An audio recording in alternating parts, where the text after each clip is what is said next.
नमस्कार दोस्तों, मैं आपका दोस्त चंदन सिंह फिर से हाजिर एक बार नई वीडियो के साथ आपके अपने फेवरेट चैनल CS टेक्निकल पे। तो दोस्तों, आज के इस वीडियो में मैं आपको बताऊंगा कि जब आप अपने बच्चे के एडमिशन के लिए ऑनलाइन रजिस्ट्रेशन करेंगे तो वो कितने सेक्शन में पूरा होगा, यानी कितने स्टेप्स में पूरे होंगे। इसकी जानकारी अगर आपको पहले से रहेगी तो जब आप अपने बच्चे के एडमिशन के लिए रजिस्ट्रेशन करेंगे तो उस टाइम पर गलती करने के चांसेस कम हो जाते हैं। इसका रीज़न ये है क्योंकि आपको पहले से पता होगा कि कितने स्टेप्स में यानी कितने सेक्शंस में आपने अपने बच्चे का एडमिशन कंप्लीट करना है। अगर आप इसमें से एक भी सेक्शन कम करते हैं तो आपको पता चल जाएगा कि हाँ यार, मेरे को तो 5 सेक्शन में एडमिशन कंप्लीट करना था, बट अभी तो है 4 ही हुए या 3 ही सेक्शन मतलब कंप्लीट किए हैं। तो इसलिए आपको ये वीडियो जरूर देखनी चाहिए। और रही बात रजिस्ट्रेशन को लेकर के वीडियो बनाने के लिए, तो मैं जल्द ही केंद्रीय विद्यालय संगठन में जब ऑनलाइन रजिस्ट्रेशन स्टार्ट होगा तब मैं स्टेप बाय स्टेप एक नया वीडियो बना करके आप सभी के साथ शेयर करूंगा और उसमें आपको बताऊंगा कि क्या करना है, क्या नहीं करना है, किसको सेलेक्ट करना है, किसको नहीं करना है, किसमें क्या डिटेल्स भरनी है, सारी बातें आपको उस वीडियो में बताऊंगा। तो चलिए दोस्तों, अभी मैं आपको स्क्रीन पर लेकर चलता हूँ और आपको बताता हूँ कि आपने वो 5 सेक्शन कौन से हैं जो कि आपको कंप्लीट करने होते हैं केंद्रीय विद्यालय स्कूल में क्लास फर्स्ट में ऑनलाइन रजिस्ट्रेशन के लिए। अगर अभी तक आपने मेरे चैनल को सब्सक्राइब नहीं किया तो प्लीज़ सब्सक्राइब कर लें, क्योंकि मैं लगातार केंद्रीय विद्यालय स्कूल में एडमिशन को लेकर के वीडियोज़ आ रहा हूँ। तो चलिए अब स्क्रीन पर चलते हैं। तो दोस्तों देखिए, ये वो 5 सेक्शन है, यानी कि 5 स्टेप्स हैं जो कि आपको रजिस्ट्रेशन के टाइम पे कंप्लीट करने ज़रूरी होते हैं। ये मैं आपको इसलिए बता रहा हूँ ताकि आप रजिस्ट्रेशन के टाइम पे आपको पता हो कि आपने कितने स्टेप्स में जो है अपने बच्चे का रजिस्ट्रेशन कंप्लीट करना होता है। पहले नंबर पे आता है मूलभूत जानकारी, दूसरे नंबर पे आता है अभिभावक के विवरण, तीसरे नंबर पे आता है विद्यालयों का चुनाव, चौथे नंबर पे आता है दस्तावेज अपलोड करें और 5वें नंबर पे आता है घोषणा और फॉर्म जमा करना। ठीक है, ये 5 चीज़ें होती हैं जो आपको कंप्लीट करनी होती है। ये आपको हिंदी और इंग्लिश में भी है, तो मैं अभी आपको एक एक स्टेप जो है इंग्लिश में आपको बताऊंगा। ठीक है दोस्तों, जो पहले नंबर पे आएगा वो आएगा बेसिक इन्फॉर्मेशन। तो मैंने इसके ऊपर क्लिक किया तो देखिए यहाँ पे साफ साफ लिखा हुआ है कि बच्चे का फर्स्ट नेम, मिडिल नेम और लास्ट नेम। एग्जाम्पल के लिए राहुल कुमार वर्मा है बच्चे का नाम, तो इस कंडीशन में बच्चे का फर्स्ट नेम आएगा राहुल, मिडिल नेम आएगा कुमार और थर्ड नेम यानी लास्ट नेम आएगा वर्मा। ठीक है, अगर किसी बच्चे का मिडिल नेम नहीं है तो इस कंडीशन में बच्चे का आएगा फर्स्ट नेम राहुल और लास्ट नेम जो वो होगा वर्मा। अगर किसी बच्चे का नाम सिर्फ राहुल ही राहुल है तो फर्स्ट नेम में सिर्फ राहुल आएगा और मिडिल नेम और लास्ट नेम नहीं आएगा। ठीक है, उसके बाद जो बच्चे का बर्थ सर्टिफिकेट में डेट ऑफ बर्थ होता है वो आपको यहाँ पर मेंशन करना होता है। उसके बाद अगर बच्चे के फादर या ग्रैंडफादर अगर केंद्रीय विद्यालय संगठन मतलब केंद्रीय विद्यालय में अगर एम्प्लॉय है तो उसका आपको येस करना है। फादर है तो फादर पे करना है, अगर मदर है तो मदर पे करना है, या रिटायर्ड है तो आपने उसके ऊपर क्लिक करना है। इसके साथ साथ आपको ये भी बता दो कि जो मैंने अभी बच्चे का नाम बर्थ के बारे में बताया, ये सब कुछ वही भरना है जो बच्चे के बर्थ सर्टिफिकेट में लिखा होगा। उसके बाद जो अगला ऑप्शन आएगा कि क्या बच्चा डिफरेंटली एबल्ड है, अगर है तो आपने क्लिक करना है। और वो अगर बच्चा डिफरेंटली एबल्ड है, बच्चे का एडमिशन लिस्ट में नाम आता है तो वो आरटी कोटे में कंसीडर किया जाएगा। ठीक है, उसके बाद बच्चे का जेंडर सेलेक्ट करना होता है।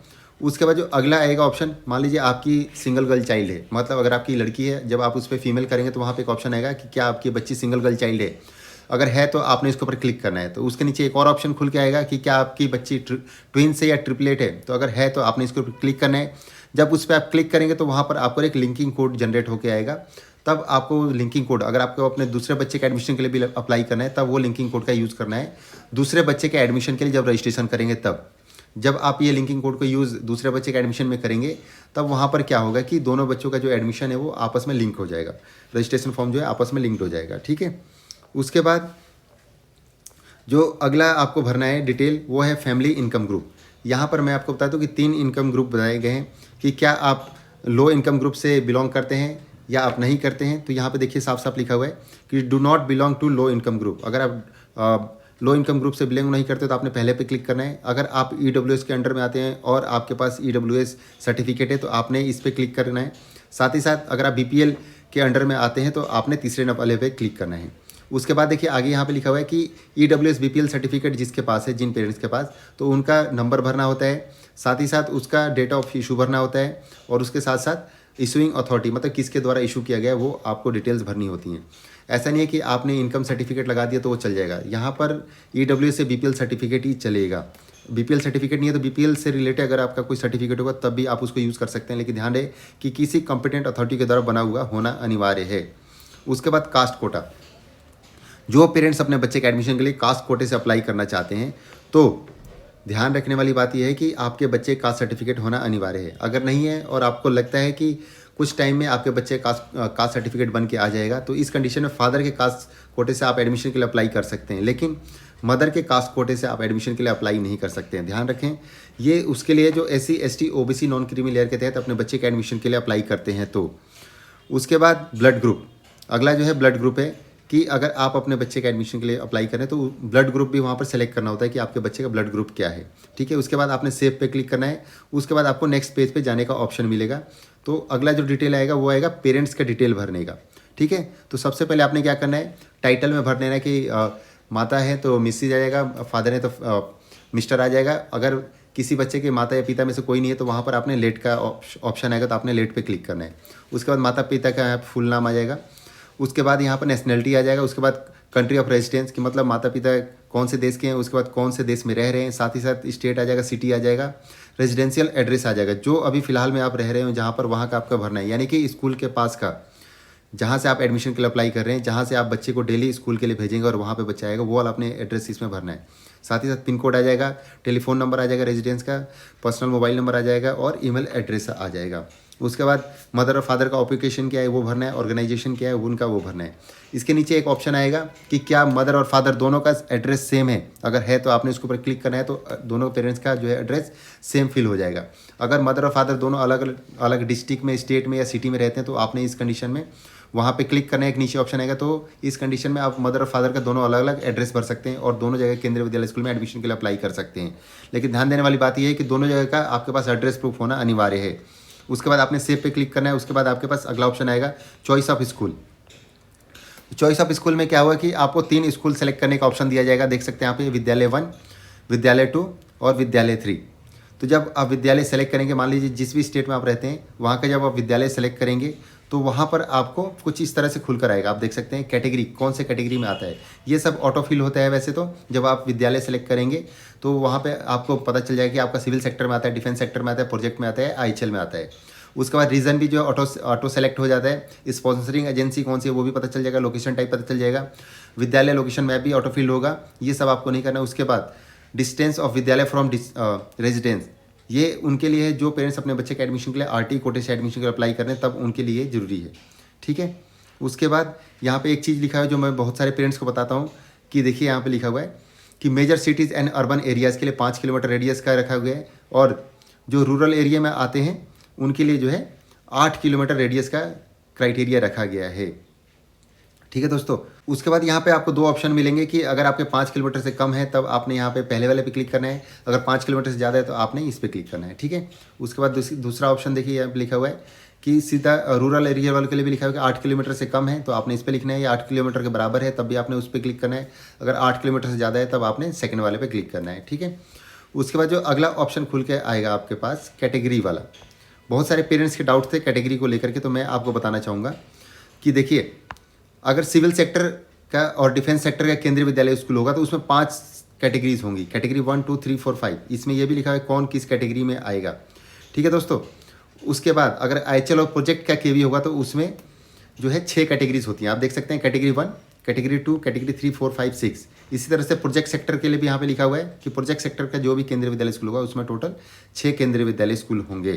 तो इसके बाद जब आप पहले स्कूल में सारी डिटेल्स भर देंगे, उसके बाद आपके पास दूसरे स्कूल में सेलेक्ट करने का ऑप्शन आएगा, तो आप दूसरा स्कूल सेलेक्ट कर सकते हैं। अगर आपके आसपास में 2, 3, 4, 5 केंद्रीय विद्यालय स्कूल है तो आप मैक्सिमम 3 केंद्रीय विद्यालय स्कूल में एडमिशन के लिए अप्लाई कर सकते हैं। तो आपने उन तीनों केंद्रीय विद्यालय स्कूलों का डिटेल्स यहाँ पर भर देना है एज इट इज़। तो जब आप इन तीनों स्कूल के डिटेल्स भर देंगे तो उसके बाद आपको यहाँ पर सेव एप्लीकेशन का ऑप्शन आएगा, तब आपने इसको क्लिक कर देना है। उसके बाद आपने नेक्स्ट स्टेप आएगा, वो आएगा अपलोड डॉक्यूमेंट्स का। जब आप इस पर क्लिक करेंगे तो डॉक्यूमेंट्स कौन कौन से अपलोड करेंगे, बहुत सारे पेरेंट्स के डाउट थे। कई पेरेंट्स ऐसे थे जो पूछ रहे थे सर EWS का भरना है क्या, BPL सर्टिफिकेट का अपलोड करना है क्या, या सर्विस सर्टिफिकेट का अपलोड करना है क्या। तो मैं आपको बता दूं साफ साफ कि यहाँ पे देखिए साफ साफ लिखा है birth certificate and photo of the child seeking admission. तो यहाँ पर 2 ही डॉक्यूमेंट्स आपको केंद्रीय विद्यालय संगठन के ऑनलाइन पोर्टल पर अपलोड करने होते हैं। पहला बर्थ सर्टिफिकेट, दूसरा बच्चे का पासपोर्ट साइज फोटो। ये कौन से फॉर्मेट में होना चाहिए, JPEG या PDF में होना चाहिए। 256 KB से कम या इतना ही होना चाहिए, इससे ज़्यादा का होगा तो केंद्रीय विद्यालय संगठन के ऑनलाइन पोर्टल पर अपलोड नहीं होगा। ठीक है दोस्तों, उसके बाद जो भी पेरेंट्स EWS से BPL से अप्लाई कर रहे हैं या सर्विस कैटेगरी से अप्लाई कर रहे हैं तो उनको बस सेलेक्ट करना होता है, कोई डॉक्यूमेंट्स अपलोड नहीं करने होते हैं। उसके बाद जो लास्ट ऑप्शन आता है वो आता है डिक्लेरेशन एंड सबमिशन। ये बहुत खास हो जाता है क्योंकि जब आप सारे फॉर्म फिल कर लेंगे, सब कुछ सही से कर लेंगे, तो उसके बाद आपको एक आएगा ऑप्शन, वहाँ पर आएगा कि सेव टू प्रीव्यू। तो जब आप उस पर क्लिक करेंगे तब आपके पास जो है एक पूरा चार्ट खुल के आ जाएगा, मतलब पूरा एक पेज खुल के आएगा जिसमें आपने जो भी कैटेगरी, जो भी कोटे से अपने एडमिशन के लिए अप्लाई किया होगा, वो सारी डिटेल्स उसके अंदर मेंशन होंगी। वो सारी डिटेल्स आपने बिल्कुल केयरफुली पढ़ लेना है कि आपने आप जिस कोटे में आते हैं, जिस कैटेगरी में आते हैं, आप वही अप्लाई किया है कि नहीं किया है। अगर उसमें से कुछ भी चेंज करना होगा तो आपको वहाँ पे ऑप्शन मिलेगा प्रीवियस पेज पे जाने का, तो आप बैक टू बैक पेजेस आएंगे जाने के लिए, तो आप किसी पे भी जा करके अमेंडमेंट कर सकते हैं। लेकिन ध्यान है कि जब एक बार आप पेज सबमिट कर देंगे उसके बाद आप उसके अंदर कोई चेंजेस नहीं कर सकते हैं।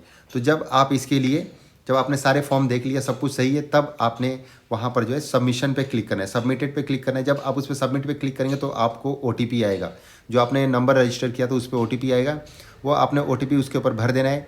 जब आप उसमें OTP डालेंगे तो आपका जो है पेज जो है सबमिट हो जाएगा, यानी आपका रजिस्ट्रेशन सबमिट हो जाएगा।